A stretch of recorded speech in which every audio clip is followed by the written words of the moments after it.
Good morning, I'm Taylor Wilson, and today is Friday, October 4th, 2024. This is The Excerpt.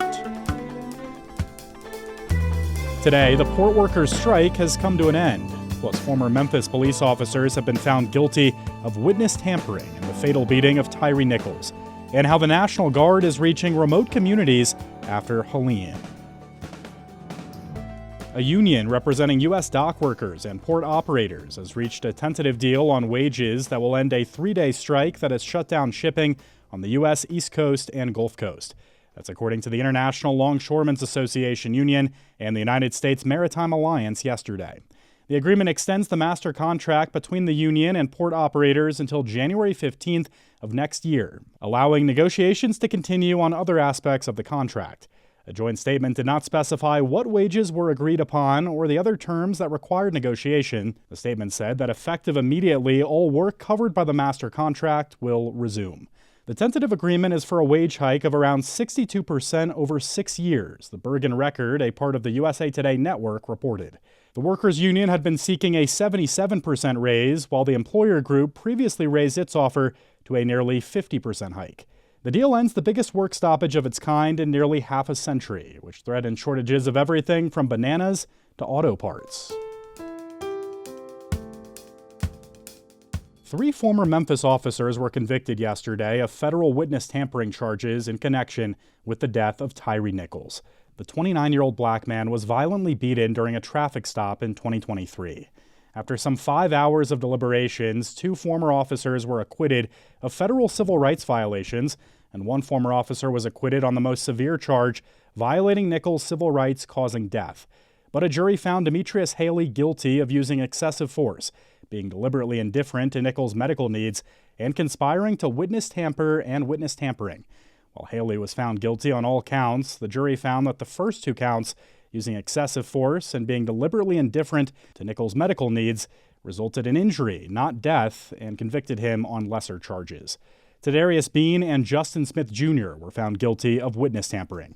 They were charged alongside former officers Emmett Martin III and Desmond Mills Jr. Both Martin and Mills took deals pleading guilty to using excessive force and conspiring to witness tamper ahead of trial and testified for the prosecution at trial. All 3 convicted former officers were immediately taken into custody, and a hearing will be held Monday to determine if they can be released on bond before their sentencing. A sentencing hearing is set for January. Both of Nichols' parents said they were happy to see that the officers who beat their son will be going to federal prison. This has been a long journey for our family. I'm actually in shock right now because I still can't believe all this stuff is going on. But we're happy that they all have been convicted and they have been arrested. That's his mother, Rovon Wells. And Tyree's sister, Kiana Dixon, said that she'll never get her little brother back, but that seeing officers held accountable gives her hope for the future that maybe this won't happen to another family.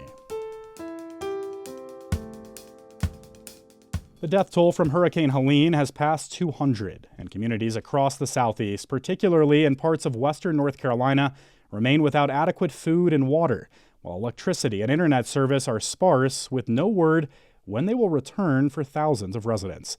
Members of the North Carolina National Guard this week have been rushing desperately needed supplies to areas ravaged and cut off in the aftermath of the storm. Tennessean investigative reporter Kelly Puente has seen the destruction firsthand this week while traveling and reporting around North Carolina. I spoke with Kelly to learn more about the National Guard efforts and what's next. Kelly, I thank you so much for joining me on The Excerpt today. Great. Thanks for having me. Appreciate it.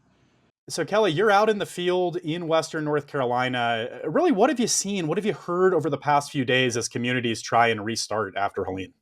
Right now, I'm in the town of Swannanoa. It's just east of Asheville. This town was obliterated. I'm in a neighborhood where it has 77 homes. Only 11 were left inhabitable. The floodwaters were so high that people had to climb up to their attics to escape the waters. And then neighbors were going around in canoes and kayaks, punching holes into their roof to help people escape from their attics. Some people had to swim down, they were telling me, and break holes into their windows to get out of their homes. It was a perfect storm in this one little neighborhood because the floodwaters came down from the mountain, but then also up from the river. So they were almost getting hit on both sides. unreal. The town today is caked in mud, and residents are just pushing forward, scooping out mud and paving pathways to get into their houses. I don't think anybody thought that the floodwaters and the hurricane situation would hit the way that it did out here. The big problem is the flooding in these small mountain communities. There's these tiny towns that are basically like virtual little islands. They've been cut off from the world, and the rescue workers and aid are having trouble getting to them. So there's people with no cell service, no running water, no access to medication. It's pretty harrowing.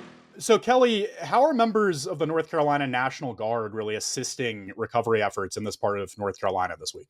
So the National Guard, along with other efforts, are loading up supplies. They have water, they have diapers, they have meal kits, and they're basically going into these small towns that have no access and airlifting supplies. And when we get there, the look on people's faces, they're just so relieved and grateful. We stopped in this one town called Fairview, about 20 minutes east of Asheville, and actually one of the National Guards, he was a member of the church where they dropped off supplies, and he got to hug his pastor. He was a parishioner, and he had to fight back tears delivering supplies to his own church. And this town of Fairview, they were so relieved to see water because they had been drinking well water, and they hadn't been getting any cell service or hearing the concerns about not to drink well water. So that's how cut off people are here. I mean, just super emotional and powerful that some of these National Guard members come from the same areas, these same communities that they're helping this week. You know, President Joe Biden announced this week that he's dispatching troops to reinforce this National Guard effort.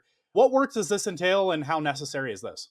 This is imperative from what I've seen, because a lot of people are saying that they're not getting enough help. They're not seeing enough government military presence here. There's still people in the mountains that we're hearing that need rescue. They need aid. So on the ground here, people are saying as much help as they can get, anything would be good. And going forward, I mean, is this a matter of the next few days, the next few weeks? How long are we talking about for some of these recovery efforts? Just really what is next for this part of North Carolina? This situation is dire. One of the biggest concerns is the water system in Asheville. There's no word on when they're going to be able to get running water back into the town. The whole water system has been obliterated. So they're having to ship in bottled water. It's a nightmare, and it's scary to think how they're going to move forward without running water. It may be a couple weeks. The news changes daily. It's pretty concerning, especially in some of these smaller areas too. It's a distressing time. Kelly Puente is an investigative reporter with the Tennessean part of the USA Today network. Thank you, Kelly. Great. Thank you. 2 California dairy workers have been infected with bird flu, state and federal health officials announced yesterday evening. The cases mark California's first human infections amid outbreaks across the U.S. that have now infected 16 people this year. There's no known link between the workers who were at different dairy farms with infected animals. In a news release, the CDC said this suggested cows, which have been getting infected with H5N1 avian influenza in California, then passed bird flu to the workers. The 2 workers had mild symptoms, including eye redness, according to the California Department of Public Health. This symptom has been seen among other livestock workers infected with bird flu in the U.S. Federal and state health officials have said the risk to the general public is still low. With Diwali a little less than a month away, celebrations for the Hindu Festival of Lights have begun, and Mattel today is unveiling a new Diwali special Barbie. The doll will be dressed by famous Indian designer Anita Dangre. According to Mattel, the limited edition doll blends tradition with Barbie's place in global fashion while celebrating India's cultural richness. Designing the outfit took more than a year and several prototypes before a midnight blue outfit with Dangre's signature print inspired by nature was selected, the fashion designer told USA Today earlier this week.